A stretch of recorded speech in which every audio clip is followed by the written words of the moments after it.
તમે તમારા જીવનકાળ દરમિયાન ક્યારેક તો પર્સનલ લોન લીધી જ હશે. તમે નહીં લીધી હોય તો તમારા પરિવારમાંથી કોઈ તો એવું વ્યક્તિ હશે કે જેઓએ પર્સનલ લોન લઈને રાખી હશે. હવે પર્સનલ લોનને ઇમરજન્સી લોન તરીકે પણ ઓળખવામાં આવે છે.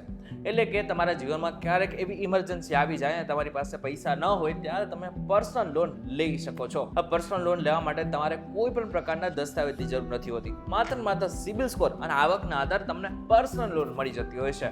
પરંતુ આજકાલ ઘણા બધા લોકો એવા હોય છે કે જેઓ સામાન્ય કામો માટે અથવા તો કોઈ પણ કામો માટે પર્સનલ લોન લઈને રાખતા હોય છે. પણ યાદ રાખજો, 3 એવા કામ છે કે એ દરમિયાન પણ તમારે ક્યારેય પર્સનલ લોન નથી લેવાની, અને જો લેશો તો જીવનભર પછતાશો. ત્યારે આજના આ વિડીયોમાં તમને એ માહિતી મળશે કે તમારે એકચ્યુઅલમાં પર્સનલ લોન ક્યારે ન લેવી જોઈએ.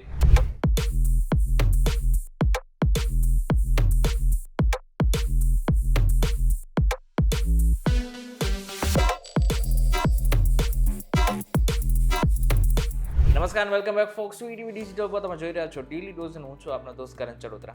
સીધા મુદ્દા ઉપર આવીએ. સૌથી પહેલું કામ છે એ છે લોન ચૂકવવા માટે તમારે ક્યારેય પર્સનલ લોન ન લેવી જોઈએ. હવે સામાન્ય રીતે આપણે કોઈ પણ પ્રકારની લોન લીધી હોય ને તો એના ઈએમઆઈ ઘણી બધી વખત લાંબા અને મોટા હોય છે. હવે એનાથી ઘણા બધા લોકો કંટાળી જતા હોય છે. એટલા માટે તેઓ વિચારતા હોય છે કે આ લોન એક સાથે આપણે પૂરી કરી નાખીએ, એટલે કે બીજી લોન લઈને એક લોન પૂરી કરી નાખીએ. પરંતુ આ ભૂલ તમે ક્યારેય ન કરતા, કારણ કે એક વખત જો તમે આ ચાલુ કર્યું ને તો પછી આના ચક્કરમાં તમે હંમેશા ફસાયેલા જ રહેશો. જો તમે લોન ચૂકવી નથી શકતા તો તમે તમારા માટે વધુ સમસ્યા ઊભી કરશો. આવી સ્થિતિમાં તમે પછતાવા સિવાય બીજો કોઈ વિકલ્પ દેખાશે નહીં. બીજું છે શેર બજારમાં રોકાણ કરવા માટે ક્યારેય પણ પર્સનલ લોન ન લેતા. હવે આપણે ગુજરાતી છે, આપણામાંથી ઘણા બધા લોકો એવા હશે કે જેઓ શેર બજારમાં ટ્રેડિંગ કરતા હશે. હવે શેર બજાર એક એવું કામ છે કે જ્યાં ઘણી બધી વખત આપણે નફો થાય છે, ઘણી બધી વખત આપણે નુકસાન પણ થાય છે. વધુ પડતા આત્મવિશ્વાસમાં ભરેલું એક પગલું તમારા માટે મુશ્કેલી ઊભી થઈ શકે છે. શેર બજારમાં પહેલાથી જ ઘણું જોખમ છે. આવી સ્થિતિમાં પર્સનલ લોન લઈને તમે બીજી મોટી ભૂલ કરી રહ્યા છો.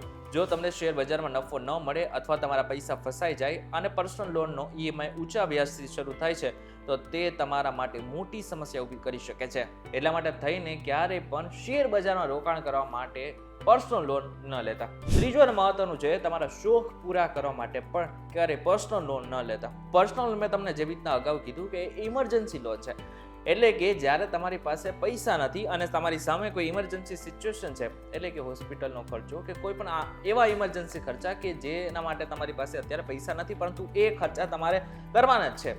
હવે એવા સમયે પર્સનલ લોન લેવાતી હોય છે. પરંતુ શોખ એક એવી વસ્તુ છે કે જે તમારા જીવન જરૂરિયાતની જેટલી પણ વસ્તુ છે એમાં નથી આવતી. ઉદાહરણ તરીકે ધારો કે તમે તમારા શોખ માટે હીરાનો હાર કે વીંટી ખરીદવા માંગો છો અથવા મોંઘો મોબાઈલ ખરીદવા માંગો છો, તો આ શોખ પૂરા કરવા માટે પર્સનલ લોનનો આશરો ન લો. ઘરના બજેટને ધ્યાનમાં રાખીને તમારા શોખ પૂરા કરો. એટલા માટે થઈને આપણા વડીલો હંમેશાથી કહે છે કે આપણી ચાદર જેટલી હોય ને એટલા જ આપણે પગ ફેલાવવા જોઈએ. હવે એવું નથી કે પર્સનલ લોન હંમેશાથી ખરાબ જ હોય છે. પર્સનલ લોનની કેટલીક એવી વિશેષતાઓ છે કે જે કદાચ તમે સાંભળશો તો તમને લાગશે કે પર્સનલ લોન ખરાબ નથી. હવે પર્સનલ લોન માટે તમે ગમે ત્યાં અને ગમે ત્યાંથી ને અરજી કરી શકો છો. આ એક કોલેટરલ ફ્રી લોન છે. આના બદલામાં તમારે કોઈ પણ પ્રકારની મિલકત ગીરવે રાખવાની જરૂર નથી.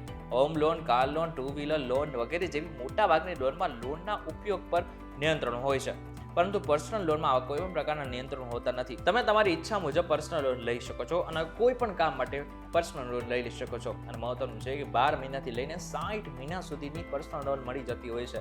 હા, મહત્વનું છે કે આમાં વ્યાજ દર ઘણી બધી વખત એટલા બધા વધારે હોય છે કે જેને જ કારણે સામાન્ય માણસને પહેલાં તો રિયલાઇઝ નથી થતું, પરંતુ આગળ જઈને રિયલાઇઝ થાય છે કે એમની એક મોટી ભૂલ પણ છે. એટલા માટે થઈને પર્સનલ લોન લેતી વખતે પણ ઘણી બધી સાવધાની રાખવી પડતી હોય છે. હવે છેલ્લો મહત્વનો મુદ્દો, પર્સનલ લોન તમારે ક્યારે લેવી જોઈએ. જો તમને તાત્કાલિક પૈસાની જરૂર હોય અથવા મેડિકલ ઇમરજન્સી હોય અને તમે ગમે ત્યાંથી પૈસાની વ્યવસ્થા ન કરી શકતા હો તો તમે પર્સનલ લોનનો વિકલ્પ પસંદ કરી શકો છો. પરંતુ આવી સ્થિતિમાં પણ તમારે એકવાર બધી ગણતરીઓ કરી લેવી જોઈએ. શું તમે લોન લીધા પછી સમયસર લોન ઈએમઆઈ ચૂકવી શકશો? આ બધા પછી જ પર્સનલ લોન માટે અરજી કરો. જો તમે તેને ચૂકવવામાં અસમર્થ છો તો તમારા સિબિલ સ્કોર પર તેની અસર થશે અને ભવિષ્યમાં તમારા માટે લોન મેળવવાના દરવાજા બંધ થઈ જશે. એટલા માટે થઈને પર્સનલ લોન લેતી વખતે એક વખત નહીં 100 વખત વિચારો કે આની ખરેખર આપણા જીવનમાં જરૂરિયાત છે કે નહીં. આ વિડીયો પસંદ આવે તો વિડીયો લાઈક અને શેર જરૂરથી કરજો તથા આવા જ ઇન્ફોર્મેટિવ વિડીયોઝ માટે વીટીવી ડિજિટલ સાથે જોડાયેલા રહેજો.